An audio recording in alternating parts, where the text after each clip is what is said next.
Hello, boys and girls, and welcome to Movie Goodness, where we examine life through cinema here on the KB Radio Network. I am your host, Kevin Reed, and thank you all for joining me on today's episode. Today's episode is a very, very special episode. This is an episode that part of me didn't want to do because it's kind of somber, but at the same time, you got to give your flowers. We're going to discuss an individual who passed away just this past week at the ripe young age of 93 years old. Yes, we're talking about none other than James Earl Jones. This is his tribute show for this dynamic, powerful actor who has given us such an amazing filmography throughout his career. And not only film, he excelled in television. He excelled on Broadway. He excelled in every aspect of his career. This was one of the greatest actors of all time. And I think, as much as people are giving him his flowers, which is rightfully deserved, I don't think we ever talked about James Earl Jones being as one of the greats. We always liked James Earl Jones. Everybody fully acknowledged how great of an actor he is. But when people, do their little Mount Rushmore of actors, you never hear James Earl Jones' name. At least I haven't. I haven't heard his name bandied about. And that includes me. And, after his passing and after I decided, I'm going to dedicate this episode to him and doing research on him and looking at his filmography, I was like, man, I can't believe, I haven't put him up there because he has so many memorable performances. Of course, everybody and they mama know that he was the voice of probably the greatest villain in all of media. I don't care if we talking movies, television, comic books, novels, whatever. There was no greater villain than Darth Vader from the Star Wars films. Darth Vader is one of those characters that, transcends the genre. Because everybody know who Darth Vader is. And he provided the voice of Darth Vader. And for years, being as though when I came along, Star Wars was already here. I came along, about 4 or 5 years after the first Star Wars came out. And so I didn't jump on board until Empire. And so when Empire came around and I'm listening to this voice and this big booming voice coming out of this mask, it was like, man, who is this cat? And I remember my dad was the one who told me, that's a black man. I'm like, well, I know the mask is black. I know the whole costume he's wearing is black, but is a black man underneath it? And at the time, my dad was like, yeah, that's a black man. That's James Earl Jones. And I'm like, really? I was like, well, Luke is white. That don't add up to me. His mama was black. I was all confused. I was little. I was young. I didn't know. And my dad, he didn't know that he was just doing the voice. But I vaguely remember when Return of the Jedi came out. And we all know spoilers, of course. When he dies at the end, or dying at the end, and he asks Luke to take off his mask, he wants to see his son with his real eyes, and he takes off the mask. I'm anticipating to see James Earl Jones, and they took off the mask, and it was this white man. I'm like, wait, this don't add up. Something ain't right here, And that's when I found out that he actually did the voice of Darth Vader, but it didn't matter. I didn't care. He will always be known as Darth Vader to me, even though another actor portrayed him in the suit. but it's all good. But speaking of voices, he was a mainstay in my childhood again when he hit us with Mufasa from The Lion King. And everybody cried when Mufasa died in The Lion King, you know, and his voice fit that. He was a Lion King. He just had the voice for that. And speaking of kings, when he was King Jaffe Joffer in Coming to America, you know, it was just so many memorable performances, you know, and we're gonna go through them all. We're not gonna do one film and review like I normally do on Movie Goodness. This man deserves all his films to be acknowledged here today, and we're gonna acknowledge them, and we're not gonna review them. We're just gonna acknowledge them and give him his proper due. Just a little peek behind the curtain, letting everybody know that send prayers to here in Louisiana, because as the time of the recording of this episode, we have a hurricane about to hit in the next 12, 15 hours. I don't know, whenever it decides to hit.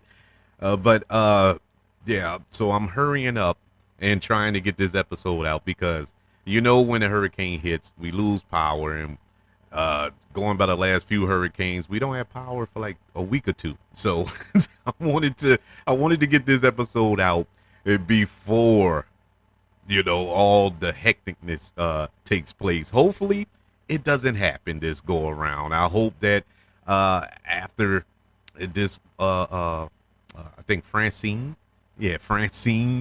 does her business, that, you know, everything will be all right, because according to the meteorologist, it's not going to be a devastating storm as Ida was a couple of years ago, or Zeta was, and of course Katrina is not going to be that bad, and it's supposed to be a fast moving storm, and so hopefully it's not as damaging and destructive as those were. And so just keep us in your thoughts and your prayers here in Louisiana, and whoever else is affected by this storm. But I just wanted to get this episode out, and that just shows my love and dedication to all of you, that even though I should be packing up and leaving right now, I'm deciding to do this episode for all of you. And this is pretty much my therapy, though. Instead of going crazy sitting there watching the news and the weather for the next 10, 12 hours, you know, pulling my hair out that I don't have, I'd rather sit here and talk to all of you. And so there you go.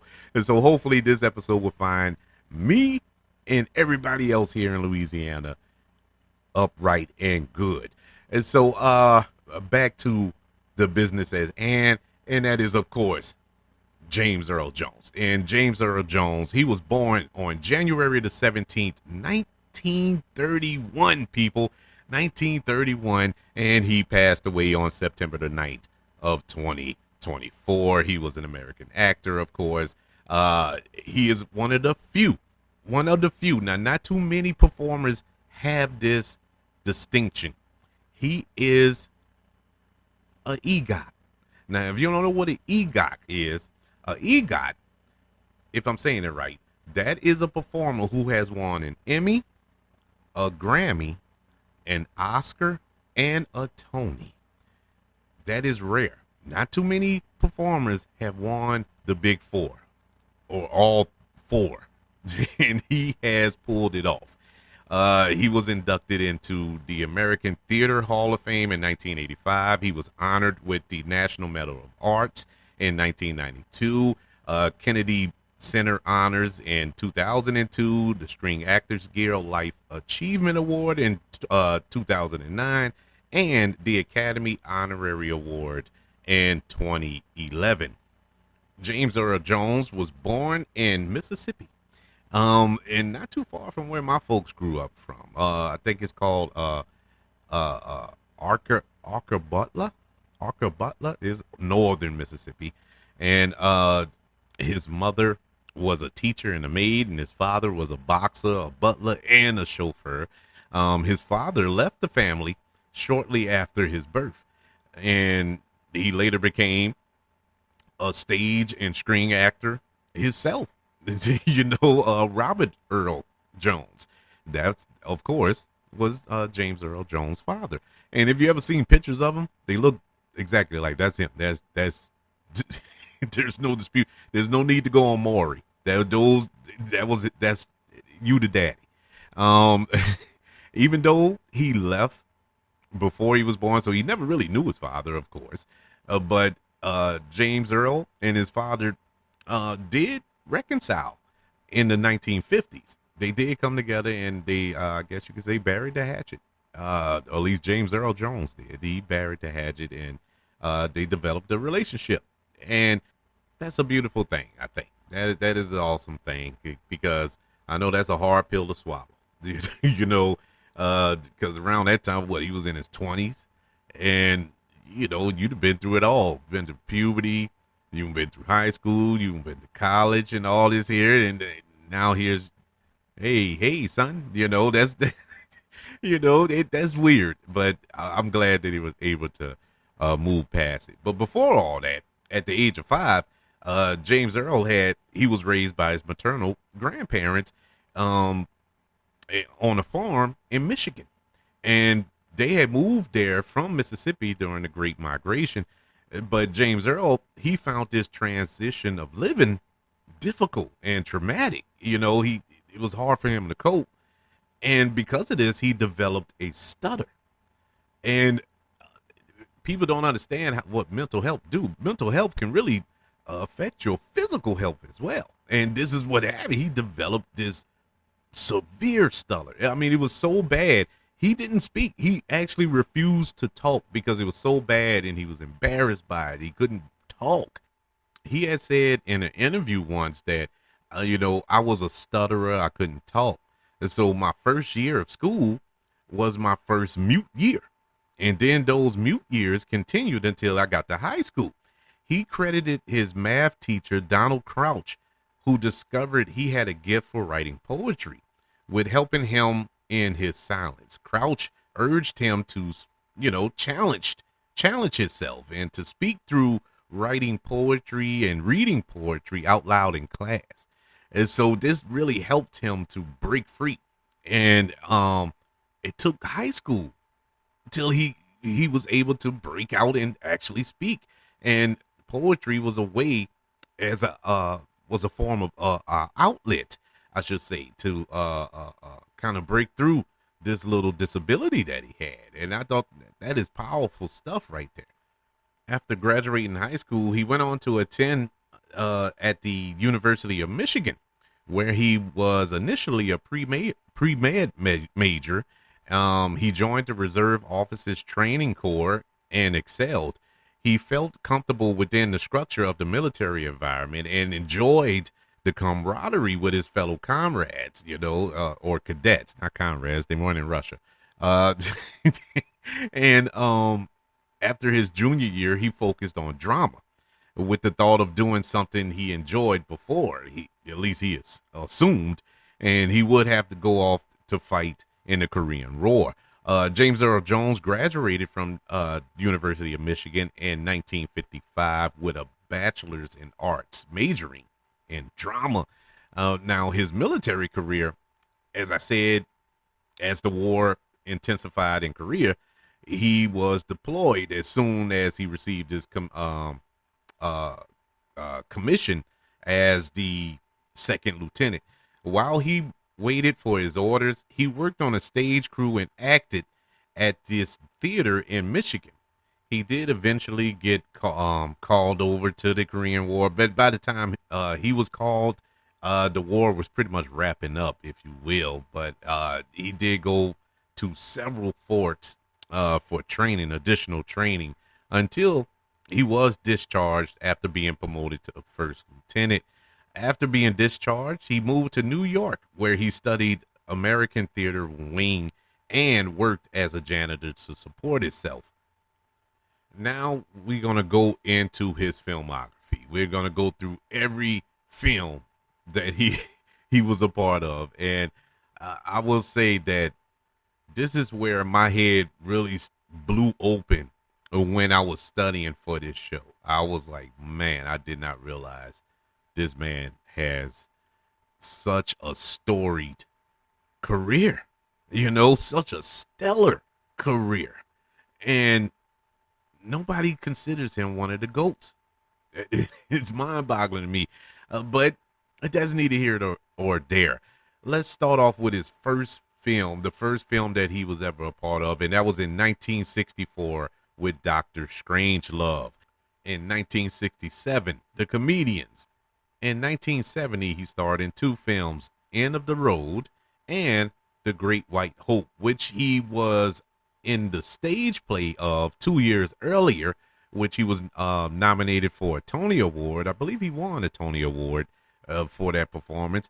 And the film adaptation in 1970, where he was nominated for an Academy Award for his performance in that same role. He didn't win, but he was nominated. In 1972, he starred in or was a part of The Man. In 1974, Claudette. In 1976, he was in not one, not two, not three, but four films. The River Niger, The Bengal Long Traveling All-Stars, and Motor Kings. I love that movie. That was, I think, Richard Pryor. And who else was in that movie? Why am I blanking? But anyways, yeah, he was a part of that. The Swashbuckler and Deadly Hero.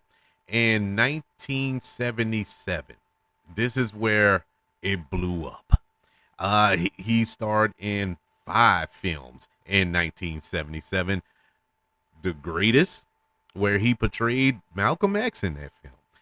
And we all know and love Star Wars, where he portrayed Darth Vader. And also in 1977, The Exorcist 2, the worst Exorcist film there was. There is. Well, until that last one.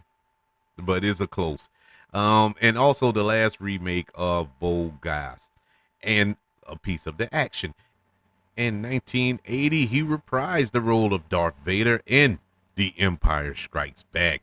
In 1982, this is where I first came to know James Earl Jones.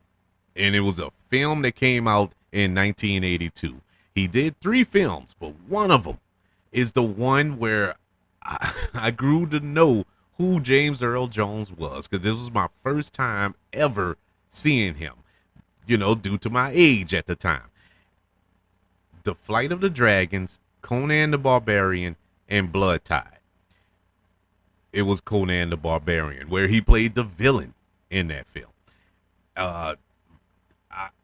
In one of the creepiest villains of all time. Now, granted, he's played Darth Vader twice up to this point, but this is probably the most disturbing villain I ever seen him play in Conan the Barbarian. Of course, that movie was crazy within its own right, with Arnold Schwarzenegger, but he stood toe-to-toe with Schwarzenegger and made Schwarzenegger look like nothing. And I don't think we've ever seen a movie where Arnold Schwarzenegger looked as puny. And I'm not talking size-wise, but I mean like gravitas-wise on screen. But James Earl Jones did it in that film. In 1984, for a third time, he reprised the role as Darth Vader in Return of the Jedi. In 1985, City Limits. In 1986, he starred in a film, co-starred in a film that is probably, if they remake, well, I'm not going to say if they remade it, they will never remake this film this day and age. And it is Soul Man, where he played a professor at this college. The Soul Man is the movie where C. Thomas Howell wears blackface to get into Harvard, to get into the African, I think it was an African American scholarship. And so he had to fake being black to get the scholarship to go to Harvard. It was a comedy, by the way, and it's no way that this movie would be made today. But yes, James Earl Jones was in that film. He played the professor in that film. He also in 1986 um, played one of the weirdest characters I think in his career in the film Adam Quantumay in the Lost City of Gold. This was a Indiana Jones ripoff film, and it was just weird. He was just weird in that movie. That whole movie was weird, but he was weirder in it. In 1987, he starred in 4 films: Gardens of Stone, My Little Girl, Pinocchio and the Empire of the Night, and Maid One. In 1988, he gave us King Jaffe Joffa in Coming to America. And I don't know what it is. It's something about that movie, about, at least about his character, that was refreshing to me because it was like my first time seeing him in an actual comedy that I enjoyed, that he actually hit. He was funny. He was funnier than Eddie Murphy in this movie. I just love him in this film. The sequel, not so much, but we haven't gotten to that yet. In 1989, he's starred in 3 films, 2 of which I would say are cult classic. One is a classic, another one is a cult classic. Um, Three Fugitives, which is not neither one of those, but he was in that. But he was also in Field of Dreams and Best of the Best. Best of the Best is a cult classic. If you've ever seen that movie, I think Everett Roberts in it.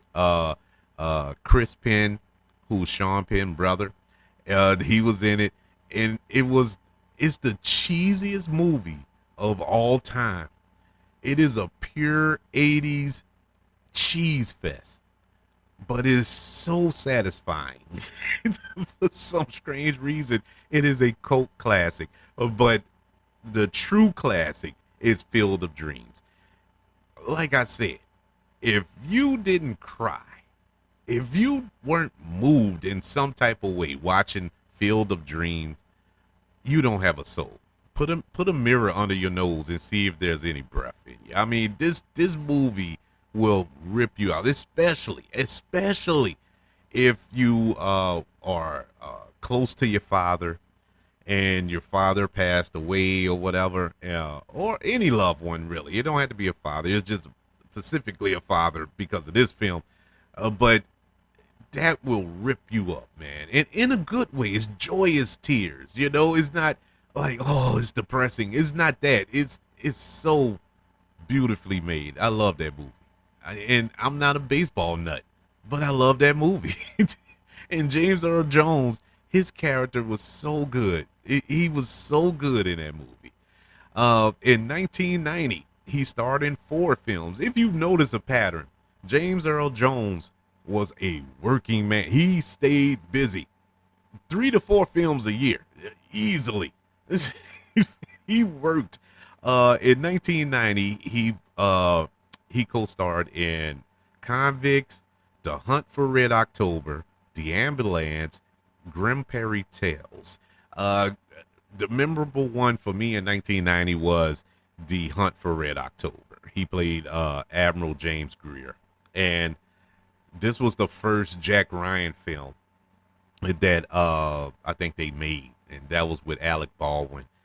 They went on to make about 3 of them with Harrison Ford, and one with Ben Affleck. I think one with Chris Pine. John Krasinski had a TV show. They've been trying to hit this Jack Ryan thing out the park for the longest time. But the best one to me was The Hunt for Red October. I love that movie, and James Earl Jones as the Admiral was so powerful. I mean, it was just. I know it seems like typecasting, but I mean, he just has that presence. You know what I'm saying? But he went on to play that character a couple of more times, I believe, with Harrison Ford. But anyways, in 1991, he starred in 2 films, Scorchers and True Identity. In 1992, like I said, he reprised his role as Admiral James Greer in Patriot Games. Also starred in Sneakers, which was a pretty good movie, a real sneaky good movie from the 90s, if you haven't checked that out. In 1993, he starred in five films: Dream Rider, Summersby, The Sandlot, Excessive Force, and yes, people, Meteor Man. uh, The Sandlot. Um, the Sandlot is once again a cult classic. His character as the blind man over the junkyard, I believe, with the dog, and they're trying to retrieve the ball out of that yard, and it come to find out that he used to play baseball because the ball that they hit. Well, anyway, look, go watch The Sandlot, but it's unlike his character in that film. But the Meteor Man, people, the Meteor Man is one of those hidden gems. You know, it is a pure guilty pleasure. That's from Robert Townsend, and uh, I guess you could say he's the unofficial first black superhero that we ever got on screen. I don't know. I'll have to do some research, but I believe so. But I remember running to the theater when that came out because it had so many stars in that movie. I think Luther Vandross was in it, and uh, countless others. I don't know why Luther Vandross sticks in my mind, but yeah, it was it's a cheesy movie, but I love it. You know, it's one of those movies that if they decide they want to remake it, I'm there. Take my money. I would love to go see that again. But James Earl Jones, James Earl Jones in this film, he wore a flat top toupee and was trying to be hip. It was, I don't know what if I don't know. He just looked like he was having fun. And when he was having fun, I was having fun with him. But yeah, the Meteor Man, man. I gotta check that out. It's been a minute since I checked that out. I gotta check that out. It's been a while. In 1994, he had a cameo in The Naked Gun 33 and a Third, The Final Insult, Clean Slate, and of course, Clear and Present Danger, as he reprised his role yet again as Admiral James Greer in the Jack Ryan films, and The Lion King as Mufasa. That's the one that sticks out, people. That's the one that lives on in infamy. That is the creme de la creme. There's no other. I know they have a Mufasa film coming out in a few months. I think around Christmas, and it looks good. I can't wait to see it.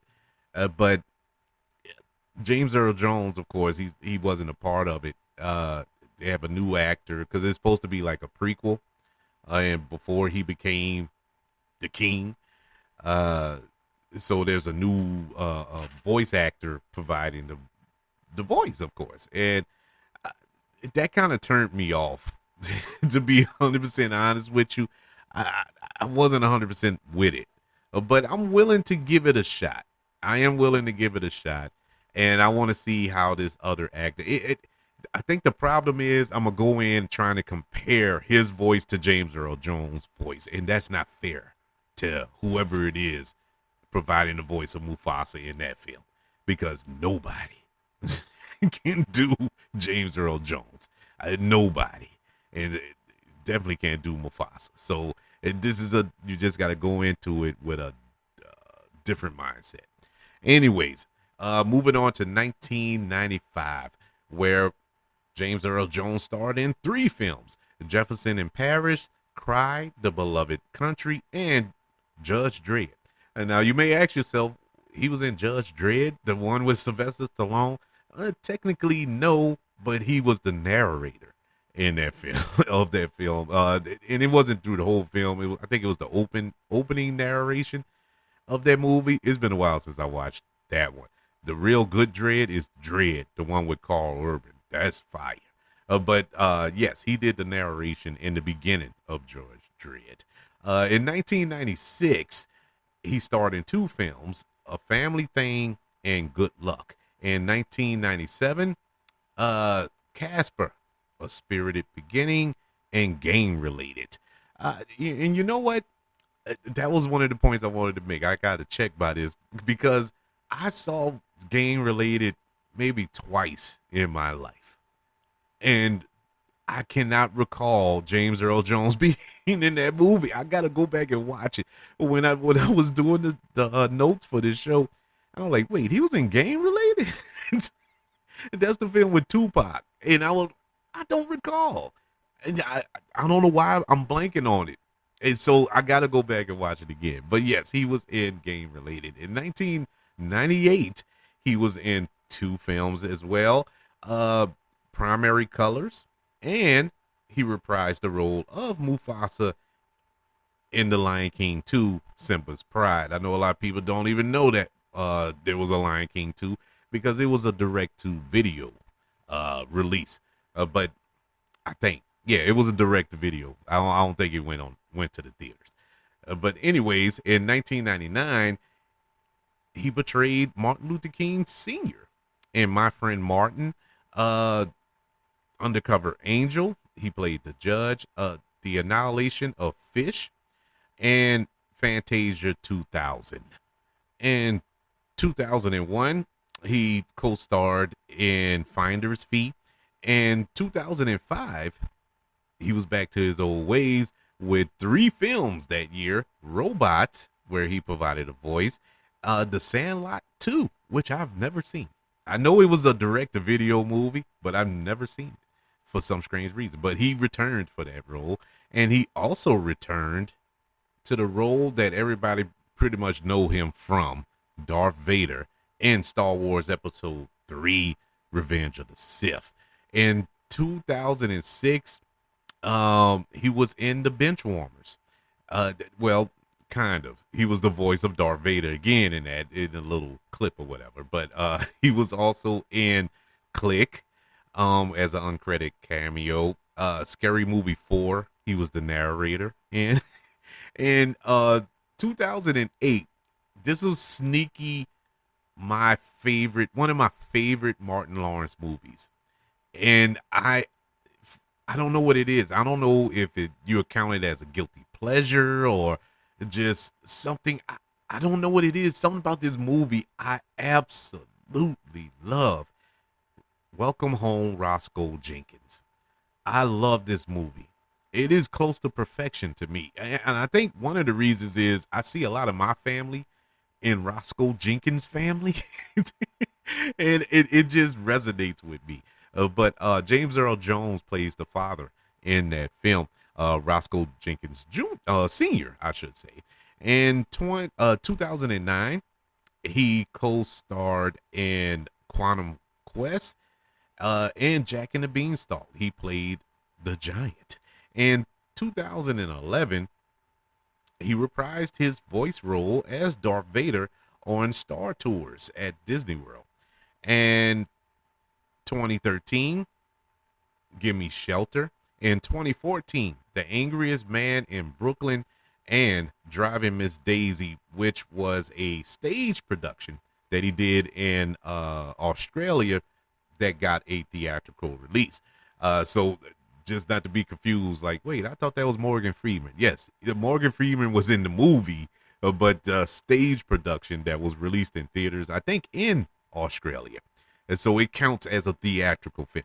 And so that was released in 2014.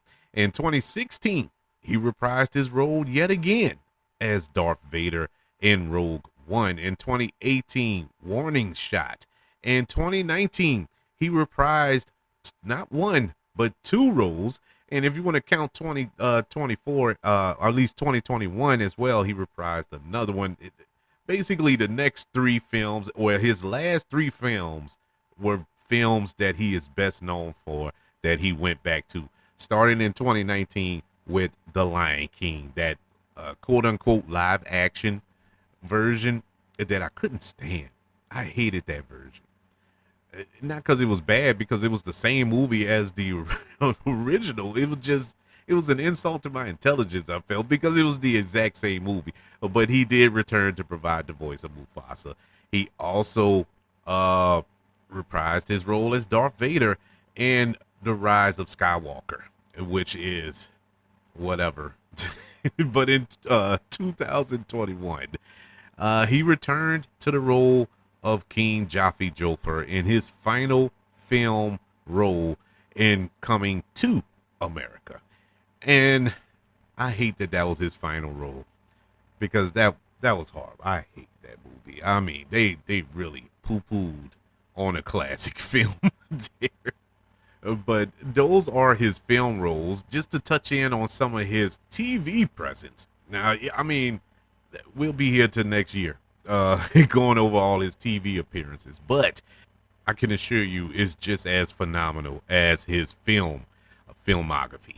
In 1977, he starred in two TV projects, one being Roots, and he played Alex Haley, the author of that book, in that TV miniseries that angered a lot of black folks um when that came out.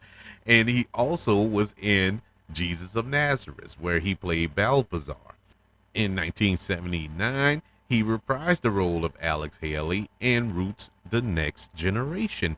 In 19 He has appeared on Sesame Street several times. He was on Highway to Heaven, L.A. Law, The Simpsons, and one of the voices he provided on The Simpsons. He was on, I think, 3 episodes of The Simpsons, and he had a different voice every time. But one of the voices that he had is of one of the main characters. You want to guess who it is? No, it's not Bart. No, it's not it's not Homer. No, it's not Marge. It is Maggie Simpson, the baby. That's whenever she spoke, and she only spoke once, but it was James Earl Jones' voice that's, that came out of Maggie Simpson's mouth. He was also a voice on Garfield and Friends at one time. He was on Law and Order, Lois and Clark, The Adventures of Superman, 30 Rock from the Sun, Mad About You, Touched by an Angel, Frasier, Stargate, XG1, Homicide, Life on the Streets, the show Recess that was on Disney, the little cartoon. he was the voice of Santa Claus on that show, at least on one episode. Will and Grace, according to Jim, 2.5 Men, House. He was on House. I love that show too. The Big Bang Theory, Star Wars Rebels, where he reprised his role again at Darth Vader on 5 episodes of that. And in his final role, he returned as Darth Vader one last time in Obi-Wan Kenobi, which was on Disney Plus. And those are just a few of his TV appearances on shows. Now, he also did TV movies. He did a lot of TV movies, and once again, I'm not going to go through them all because there's so many. I mean, for real, he has about 3 pages full of filmography stuff. I mean, it is ridiculous, but he has so many. But there's one that I have to mention, just one out of the, I don't know, 30 films that TV movies that he did. One has been a Black History Month staple for so long. I remember this coming on almost every year since 1994. And it's always come on. And I know this story backwards and forwards because of James Earl Jones. And in 1994, he starred as Vernon Jones in The Road to Freedom, the Vernon Jones story. It came on repeat every February. I don't know what channel it was, but every Black History Month, it used to be on repeat.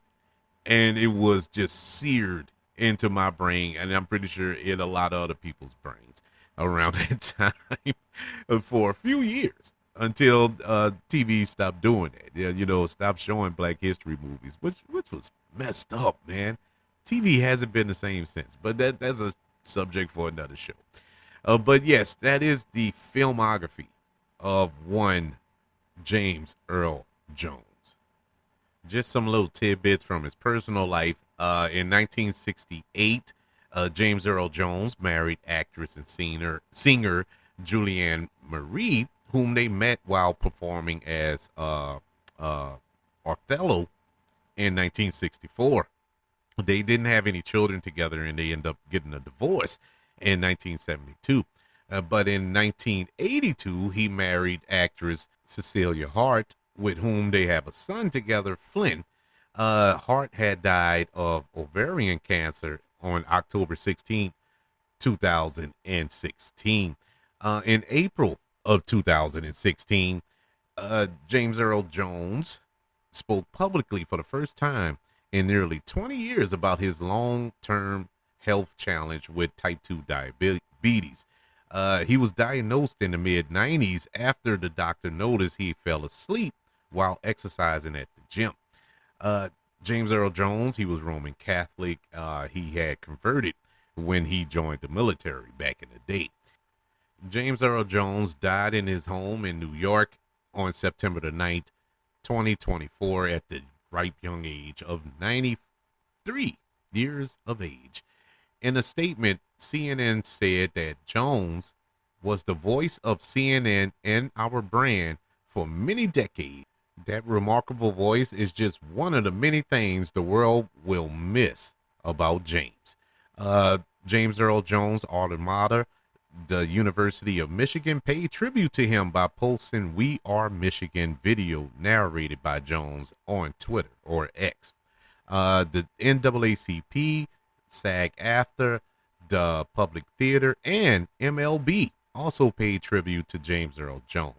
The Empire State Building in New York City, and this I'm gonna try to get through this without cracking up, and I mean I'm talking crying, uh, because I was so moved by this when I saw this that day.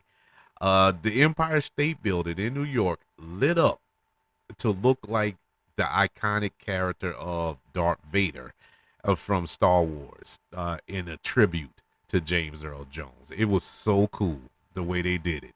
Oh my God, that was so cool. Vice President Kamala Harris praised Jones, writing, "He used his voice to challenge America's thinking on civil rights and race, and he continued to move our nation forward through his art." Former President Bill Clinton released a statement praising Jones as a brilliant actor who brought to life some of the most iconic characters ever. Actor Denzel Washington paid tribute to Jones, calling him his hero, adding, "I wasn't going to be as big as him. I wanted to sound like him. He was everything to me as a budding actor. He was who I wanted to be." And that is high praise coming from Denzel Washington. For Denzel Washington to say that I'm nowhere near what he is, that is wow. Numerous other members of the entertainment industry also paid tribute to Jones, including Kevin Costner, uh, Mark uh, Mark Hamill, who Mark Hamill's dedication to James Earl Jones was so perfect, and it was just two words, and it was so cool what he posted. He just said "R.I.P. Dad," and in case you don't know, Mark Hamill portrayed Luke Skywalker in Star Wars, and Darth Vader is Luke Skywalker's dad. And so he just said, "R.I.P. Dad." I mean, that it gave me chills when I read that. I was like, man, that is so cool. Also paying tribute, Arnold Schwarzenegger, Barry Jenkins, Spike Lee, Viola Davis, Whoopi Goldberg, Courtney B. Vance, Octavia Spencer, Jeffrey Wright, Jamie Foxx, Rosario Dawson, Alec Baldwin, Danny DeVito, William Shatner, Disney CEO Bob Iger, Catherine Kennedy, who is the president of Lucasfilms, and George Lucas himself paid tribute to James Earl Jones when they learned of his passing. Following his death, the New York Times described Jones' career as a prodigious body of work and called him one of America's most versatile actors on stage, film, and television. The Hollywood Reporter referred to Jones as one of the most admired American actors of all time. The Guardian film critic, Peter Bradshaw, wrote, like Sidney Poitier or Harry Belafonte, Jones was an African American actor with a beautiful voice, which was the key to his dignity and self respect as a performer. It was how his characters rose above racism and cruelty and described Jones as movie royalty. In 2011, the Academy Award nominated actor Alec Baldwin called Jones one of the greatest actors in American history. Jones was recognized as a groundbreaker and pioneer for African Americans for his significant roles on stage and television. In 1965, Jones became one of the first African American actors in a continuing role on a daytime drama acting in As the World Turns. Academy Award winning actress Viola Davis said that Jones' career reflects black excellence.